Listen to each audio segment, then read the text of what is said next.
pagi, salam sejahtera buat kita semua. Perkenalkan, nama saya Astuti Halawang. Saya mahasiswa kelas B genap jenjang S1 keperawatan di UNAS. Sekarang saya akan membahas materi bab 8 Sistem Informasi Manajemen RS atau SIM-RS. Dengan mata kuliah Sistem Informasi Kesehatan dengan nama dosen Bapak Ari Gunawan S.Com MMSI. Baik, langsung saja. Sistem Informasi Manajemen atau SIM, prosedurnya yaitu teknologi informasi terintegrasi prosedur manual, informasi yang tepat pada waktu dan efektif, pengambilan keputusan manajemen. Lanjut, rumah sakit merupakan institusi pelayanan kesehatan yang menyelenggarakan pelayanan kesehatan secara perorangan paripurna yang menyediakan pelayanan rawat inap, rawat jalan, gawat darurat menurut Permenkes nomor 56 tahun 2014. Ini peraturannya. Sistem Informasi Manajemen Rumah Sakit atau SIM-RS itu sistem komputerisasi yang memproses, mengintegrasikan seluruh alur proses bisnis layanan kesehatan, jaringan koordinasi, pelaporan, dan prosedur administrasi untuk mendukung kinerja memperoleh informasi secara cepat, tepat, dan akurat. Nah, ini alurnya. Khususnya yaitu kemajuan teknologi informasi dan telekomunikasi, rekam medis, pembayaran, dan jaminan kesehatan. Nah, kebutuhan internal rumah sakit itu sendiri, kebutuhan data, kebutuhan informasi, update SIM-RS ke teknologi terkini, dan perkembangan organisasi dan kebijakan.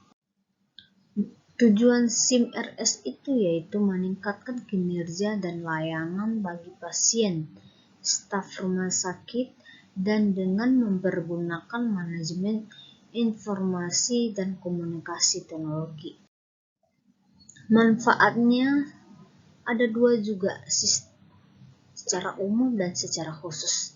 Secara umum itu yaitu operasional excellent. Nah, khususnya yaitu efisiensi, kemudahan standar praktek medis yang baik dan benar, baru dokumentasi, mendukung pemasaran jasa rumah sakit, meningkatkan profesionalisme dan kinerja manajemen, mendukung kerjasama, meningkatkan akses rumah sakit, dan organisasi sosial, dan yang ke-8 meningkatkan pendapatan rumah sakit. Nah, komponen utama SIM-RS itu yaitu SDM, sumber daya perangkat keras, sumber daya perangkat lunak, sumber daya jaringan komputer, SOP, dan pemantauan. Nah, SIM-RS yang diharapkan yaitu segi modul dan operasional, terdiri dari 4 modul lengkap, modul sesuai dengan standar pelayanan, kemudahan pengoperasian, kemudahan membuat laporan. Dan yang kedua, segi manajemen terdiri dari kecepatan, terintegrasi, efektif, dan efisiensi. Segi organisasi, meningkatkan kinerja, memudahkan koordinasi, meningkatkan kemampuan. Ini kebutuhan organisasi umumnya, percepatan akan implementasi rumah sakit, percepatan akan kebutuhan teknologi, perlunya laporan, dan kebutuhan untuk menjadi organisasi yang responsif, akurat, transparan, efektif, dan efisiensi. Manfaat SIM kebutuhan organisasi khusus terdiri dari manfaat umum, memberikan nilai tambahan, dokumentasi, mendukung jasa, peningkatan akses. Yang kedua, manfaat organisasi, budaya kinerja, transparan, koordinasi antara unit, pemahaman sistem, mengurangi biaya administrasi. Yang ketiga, manfaat organisasi, manfaat operasional, kecepatan, akurasi, integrasi, peningkatan layanan, peningkatan efisiensi, kebutuhan pelaporan. Baru keempat, manajemen, manfaat manajerial, kecepatan pengambilan keputusan, akurasi, dan kecepatan pengambilan keputusan, kemudahan menyusun strategi. Baru penggunaan SIM RS itu tersendiri, yaitu staf administrasi, staf medis, manajer, direktur. Nah, jenis-jenis aplikasi SIM RS itu terdiri dari layanan front office, layanan perawatan medis, layanan penunjang medis, rekam medis, manajemen keperawatan, logistis, apotek, gizi, akuntansi, SDM, informasi eksekutif, customer service, data admin, portal terintegrasi rumah sakit. Nah, ini yang tadi yang kita baca. Ini langsung saja bahas berikutnya, yaitu alur SIM, alur sistem informasi manajemen rumah sakit. Dari admin pasien, rawat inap, rawat jalan, gawat darurat, yang tersedia dari persediaannya non-medis, penunjang, pemeliharaan, baru masuk keuangan, baru kembali ke SD. Nah, alur rawat jalan, pendaftaran, masuk poliklinik, apotek, dan pembayaran. Nah, proses di rawat jalan itu yaitu registrasi pasien, rekam medis, tindakan dokter, farmasi, dan billing pasien.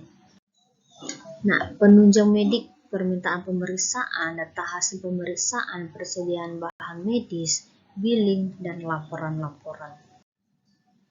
Nah, prinsipnya yaitu sistem informasi rumah sakit harus selaras dengan bisnis utama dari rumah sakit itu sendiri, terutama informasi riwayat kesehatan pasien, tentang identitas pasien, pemeriksaan, pengobatan, tindakan, dan pelayanan yang lainnya.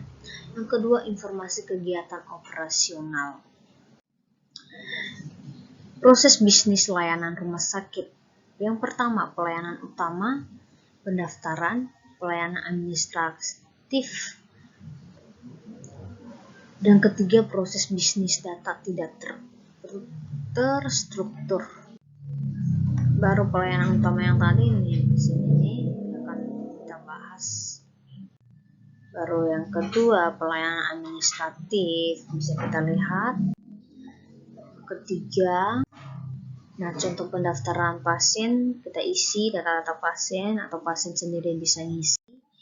Contoh diagnosa pasien yang kita harus isi atau dokter isi.